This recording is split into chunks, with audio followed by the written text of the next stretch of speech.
Hablando de vender, de comprar, de economía, de números, de préstamos, de impuestos, de tributos y de posibilidades económicas, y también de esto recordamos de que se extiende al 30 de junio la medida que si algún empresario quiere despedir a su personal tiene que pagarle el doble de indemnización. Ahora vamos a hablar con Raúl Mercau, que es él quien conoce estos temas y nos va a ilustrar sobre la situación nacional y sobre todo sobre las obligaciones perentorias que tiene el presidente o la presidencia de la nación. ¿Cómo le va, Raúl? Buen día.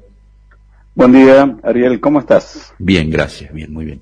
Bueno, me alegro, ahí puedo ver... ¿Usted está bien? ¿Fue hoy vacunado usted? No. Todavía no, porque Todavía no. tuve COVID y entonces tengo que... Bueno, un cierto trámite, digamos. Bien, pero somos del mismo equipo entonces. Exactamente, estamos a la espera de la vacunación.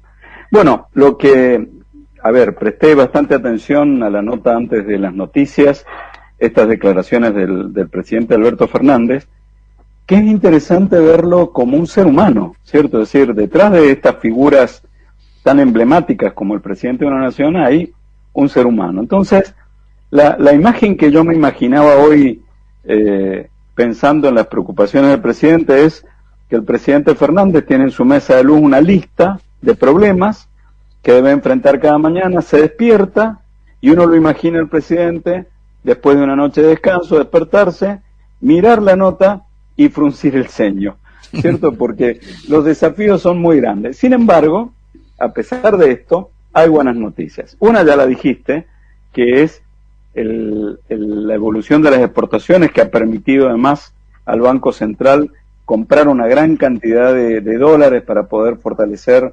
las reservas, que en un momento como el que estamos viviendo, en pleno proceso de negociación con el fondo, es muy buena. Pero pensemos a ver cuál puede ser el primer tema. Probablemente el primer tema tiene que ver con cómo seguirá el aislamiento fruto del COVID-19. Lo que estamos, por lo menos, viendo en general, y en la mayoría de las informaciones, es que se da por descontado que van a seguir las restricciones, pero de manera intermitente, es decir, muy probablemente con cierres completos los fines de semana. Es decir, va a haber una afectación de la actividad económica, pero entendemos que va a ser parcial, sobre todo evitando aquellos momentos donde hay mayor contagio. La otra preocupación que yo imagino que tiene el presidente y que está relacionado con esto de las restricciones es la recuperación de la actividad económica, ¿cierto? Que permite a la población obtener ingresos y llevarlos a su hogar para llevar adelante. En este sentido, creo, Ariel, que hay muy buenas noticias. Por lo menos la consultora de Orlando Ferreres, que habitualmente anticipa los datos del estimador mensual de la actividad económica, ha publicado los datos correspondientes al primer cuatrimestre, y los datos son muy buenos, Ariel. O sea, se habla por ejemplo, de una variación del nivel de actividad de abril frente a abril del 27% en términos reales, es decir, en producción. Por supuesto, abril estábamos en plena pandemia.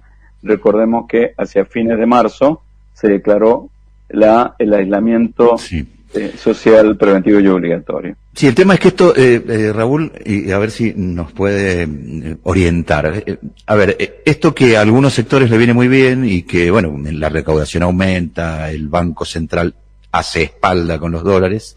Hay sectores como acá en Mendoza, el de la hotelería y la gastronomía, que han salido con un documento realmente muy fuerte. Por eso a las 10 de la mañana vamos a hablar con Beatriz Barbera, que es la presidenta de esa organización. Muy duros los conceptos y de alguna manera pidiendo un auxilio al Estado que primero no es frecuente y después que de alguna manera compite con su propio discurso en momentos de holgura.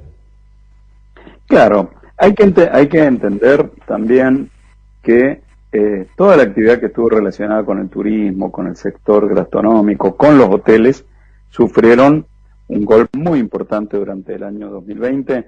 Se habla en alguna de las, digamos, de las informaciones a nivel nacional que se podrían haber perdido 175.000 puestos de trabajo y una gran cantidad de hoteles que directamente cerraron. Obviamente, estas ayudas, ¿cierto? Que todas las queremos, ¿cierto? Todos los sectores, tendrán que irse equilibrando en función de las posibilidades que tenga el gobierno, tanto nacional como provincial, y en función de las demandas que tienen otros sectores que están relacionados con la crisis sanitaria. Yo entiendo, la conozco a Beatriz, conozco de su, digamos, de su sinceridad, de lo que ella vive, y bueno, obviamente su función es la que está cumpliendo. Ella está representando un sector que hoy reclama, y el gobierno y el resto verá cómo puede darle o no respuesta. En ese sentido, no me preocupa lo de Beatriz, me preocupa que podamos tener los fondos necesarios. De todas maneras, como decía recién, hay buenas noticias porque que haya más dinero, es decir, en el acumulado del cuatrimestre podría haber un crecimiento del 8,4, es decir, después de haber caído un 10 el año pasado, que en este primer cuatrimestre se haya recuperado la actividad de un 8,4 es muy buena. Obviamente hay sectores que no le fue bien, agricultura y ganadería cayó un 7,2% en el acumulado, la industria manufacturera le fue bien, acumula casi un 15% de recuperación, y la construcción, que es muy sensible a este tipo de, digamos, de eventos, se ha recuperado un 30%. Es decir, estamos hablando de números muy, muy altos, y aún el comercio se recuperó un 15%. Por supuesto, y creo que esa es la preocupación de Beatriz y de otros dirigentes, es qué va a pasar si se extienden las medidas hacia adelante, pero yo entiendo que con lo que se aprendió el año pasado y con las consecuencias y que se quiere una recuperación, probablemente no sean tan estrictas como en digamos, lo que fue en el 2020. Por supuesto, en este caso, la cuestión sanitaria manda y no estamos bien, estamos en una situación complicada. No, y hoy los números de hoy son en Mendoza, a ver, me resisto a utilizar la palabra, pero son catastróficos los números de hoy, tanto de contagios como de muertos. Exactamente, son muy malos, muy altos.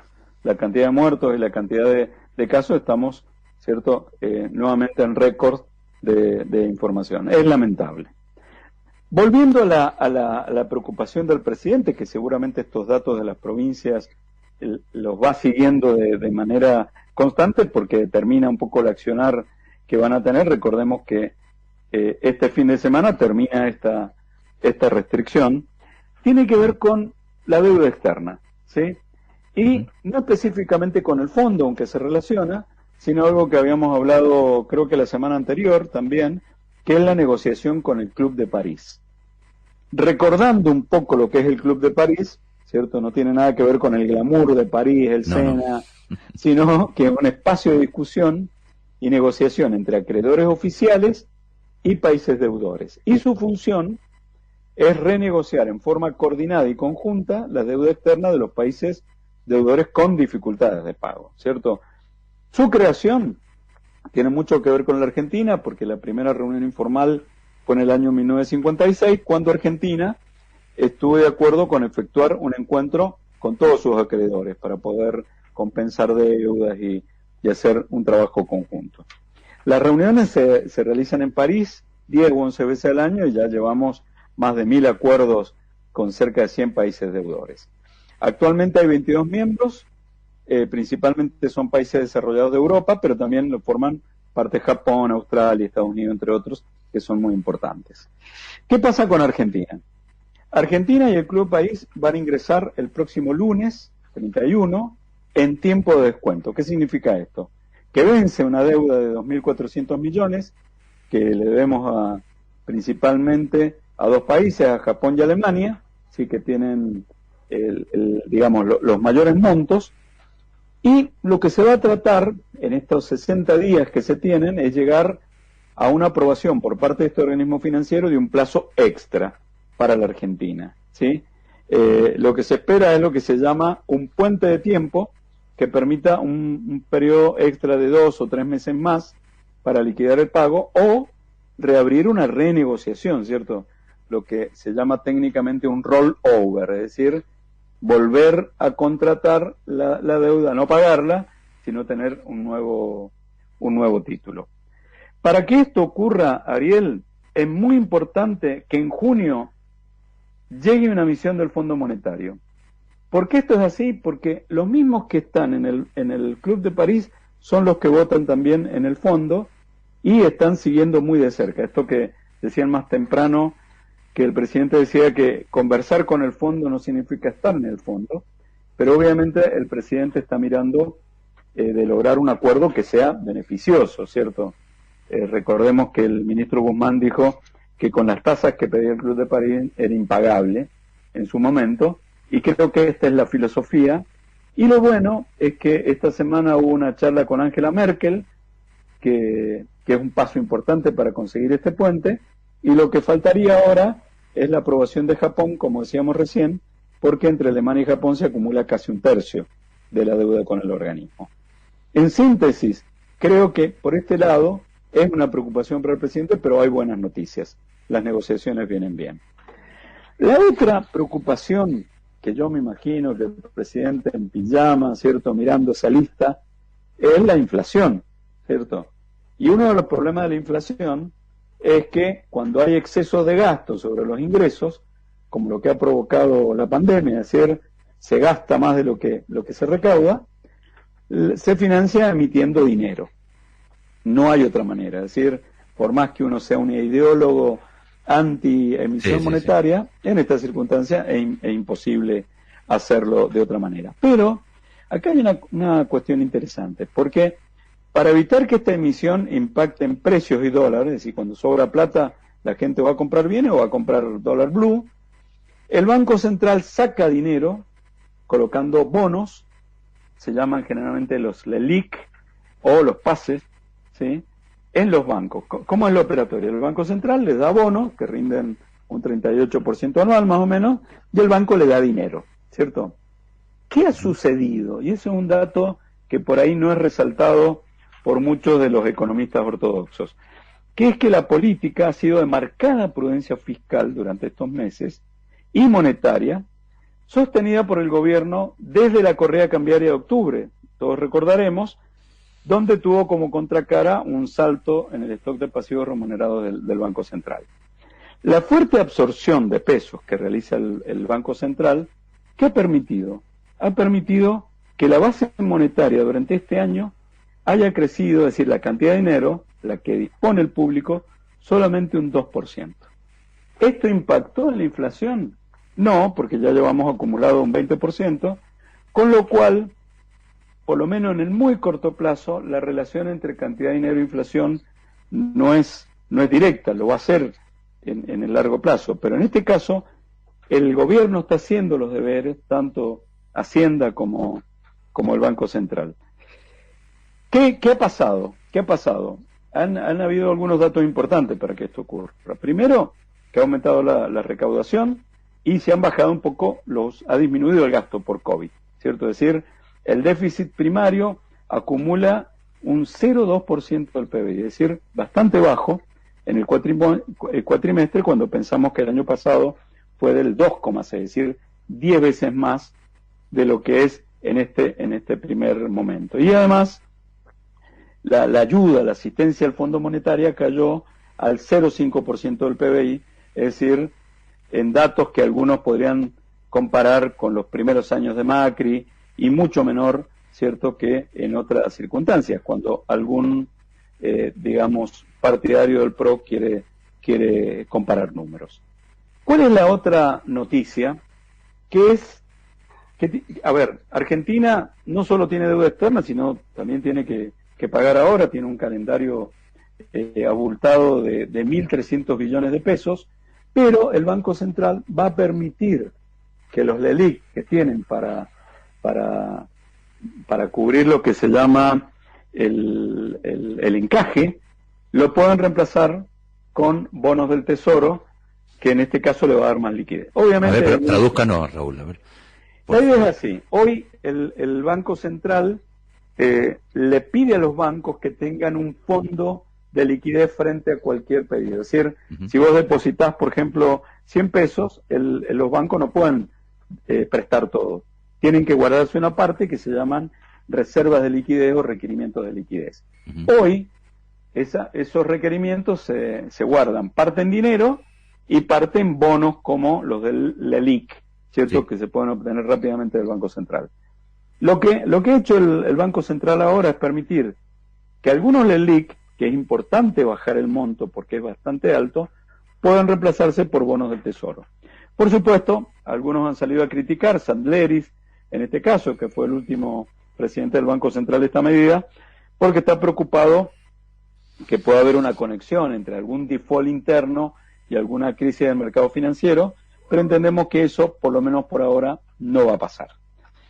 En conclusión, Ariel, Sí. además de una lista que puede ser más larga, el presidente, imaginamos, se levanta cada mañana con esta agenda importante de temas, los mencionó y otros que tienen que ver con los impactos sociales y políticos de sus medidas, también seguramente la relación que mencionabas más temprano de la Sí, coalición política. y con las encuestas, sin lugar a dudas, también es difícil inclusive cotejar, porque son tan disímiles unas con otras que no sé si sacar un promedio, porque la verdad que no se ajustan a números que puedan ser entendibles, ¿no? Porque a una le da positivo y a la otra le da negativo, no es que hayan diferencias o matices. Sí, yo creo que, a ver, ¿cuál es la sensación que yo tengo, Ariel? Cuando uno mira el accionar de los equipos del Banco Central, de Hacienda, lo que están haciendo, lo que está sucediendo con el sector externo, con la compra, la verdad es que uno ve que están haciendo los deberes y que están haciendo lo mejor que pueden en una situación muy compleja. Obviamente, esta incomodidad hay que buscar un chivo expiatorio y en este caso sin duda es el presidente Fernández, porque es quien pone la cara, ¿cierto? En todos estos eventos no hemos visto a otros funcionarios poner la cara como la está poniendo el presidente. Entonces, obviamente eso tiene un costo. Uno podría decir, bueno, ¿es una mala estrategia del presidente? Puede ser, ¿cierto? Alguien podría decir hay que poner fusible adelante frente a esta crisis, pero creo que también demuestra que él está al frente de los problemas, ¿cierto? Con errores y aciertos, como tienen las personas, porque como decía al principio, es un ser humano, pero creo que en la evaluación, por lo menos que yo puedo hacer, las cosas que está haciendo. Cuando mira esta lista, creo que hoy las noticias no son tan malas. Obviamente hay que seguir implorando que este transitar como equilibrista que tiene el presidente termine exitosamente, pero yo creo que está haciendo el mejor esfuerzo. En un escenario político que está caracterizado por una grieta, donde las posiciones son muy extremas, y a veces sucede como los médicos por la verdad, ¿cierto? Hay mucha irracionalidad en algunas de las críticas. Pero además con otro problema que tratamos de señalarlo cada vez que hablamos básicamente con funcionarios nacionales, y es que a la comunicación no la interpretan como parte de la política, sino que parece que la ven como algo de carácter subsidiario o secundario. Y en verdad que no es así. De hecho, que esto que hablamos de las encuestas y por qué puede haber una diferencia tan ostensible también en las mediciones, etcétera, no es muy difícil pararse frente a un televisor y cambiar el televisor, entonces uno por ahí puede llegar a advertir por qué sobre un mismo tema tenemos posiciones tan dicotómicas, ¿no? Sí, creo que también no es fácil en la Argentina, donde obviamente hay libertad de prensa, pero no hay libertad para los que forman parte de los grupos económicos dentro de la prensa. O sea, sabemos que hay posiciones tomadas que bajan línea muchas veces a quienes son los empleados. Sí, y pero bueno, el Estado Nacional tiene recursos. Recursos no me refiero a dinero, porque si no parece que tiene que ver. Digo, tiene recursos, que tiene mecanismos como para al menos impedir que se inocule así la mente de la gente con algunos mensajes que son realmente tremendos. Bueno, creo, Ariel, que quizás ahí estamos señalando una deficiencia en la gestión que habría que replantear, ¿cierto? Sin duda, la comunicación es fundamental. Yo recuerdo un artículo muy interesante de Friedman, el autor de La Tierra es plana, que es corresponsal del Washington Post, o sea, es periodista de allá. Escribió una nota cuando recién comenzaba el gobierno de Obama,